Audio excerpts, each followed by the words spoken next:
ഒമാനിലെത്തുന്ന മുഖ്യമന്ത്രി പിണറായി വിജയനെ സ്വീകരിക്കാനുള്ള ഒരുക്കങ്ങൾ അന്തിമഘട്ടത്തിൽ. ഈ മാസം 24, 25 തീയതികളിലായാണ് മുഖ്യമന്ത്രിയുടെ ഒമാൻ സന്ദർശനം.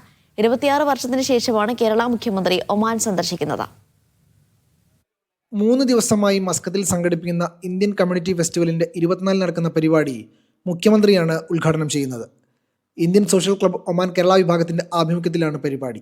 ഇതിന്റെ ഭാഗമായി ഒമാനിലെ പൊതുസമൂഹത്തെ പങ്കെടുപ്പിച്ചുകൊണ്ടുള്ള ആലോചനാ യോഗം കഴിഞ്ഞ ദിവസം മസ്കത്തിലെ റൂവിയിൽ നടന്നിരുന്നു.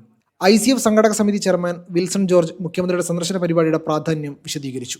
ഒമാൻ സന്ദർശിക്കുന്ന മുഖ്യമന്ത്രിയുടെ പരിപാടിയിലേക്കുള്ള എല്ലാ ഒരുക്കങ്ങളും തകൃതിയായി നടന്നുകൊണ്ടിരിക്കുകയാണ്. പരിപാടി നടക്കുന്ന അമിറാത്ത് ഗ്രൗണ്ടിലെ സ്റ്റേജുമായി ബന്ധപ്പെട്ട പ്രവർത്തനങ്ങൾ, സ്റ്റാളുകളുമായി ബന്ധപ്പെട്ട പ്രവർത്തനങ്ങൾ ഇവയെല്ലാം നല്ല തോതിൽ മുന്നോട്ട് പോയിക്കൊണ്ടിരിക്കുകയാണ്. മുഖ്യമന്ത്രിയുമായുള്ള സംവാദത്തിന് ഇവിടുത്തെ ഒമാനിലെ കേരളീയ സമൂഹം തീർത്തും തയ്യാറായി നിൽക്കുന്ന കാഴ്ചയാണ് ഇന്നുള്ളത്. 26 വർഷത്തിന് ശേഷമാണ് ഒരു കേരള മുഖ്യമന്ത്രി ഒമാൻ സന്ദർശിക്കുന്നത്. കക്ഷി രാഷ്ട്രീയ ഭേദമന്യേ ഒറ്റക്കെട്ടായി ഒമാൻ പ്രവാസികളുടെ പ്രശ്നങ്ങൾ മുഖ്യമന്ത്രിയുടെ ശ്രദ്ധയിൽ കൊണ്ടുവരാൻ പൂർണ്ണ പിന്തുണ വാഗ്ദാനം ചെയ്യുന്നതായി യോഗത്തിൽ പങ്കെടുത്തവർ അഭിപ്രായപ്പെട്ടു. ഒക്ടോബർ 25-ന് സലാലിലെ ഇത്തിഹാദ് ക്ലബ് മൈതാനിൽ നടക്കുന്ന പ്രവാസോത്സവത്തിൽ മുഖ്യമന്ത്രി പങ്കെടുക്കും.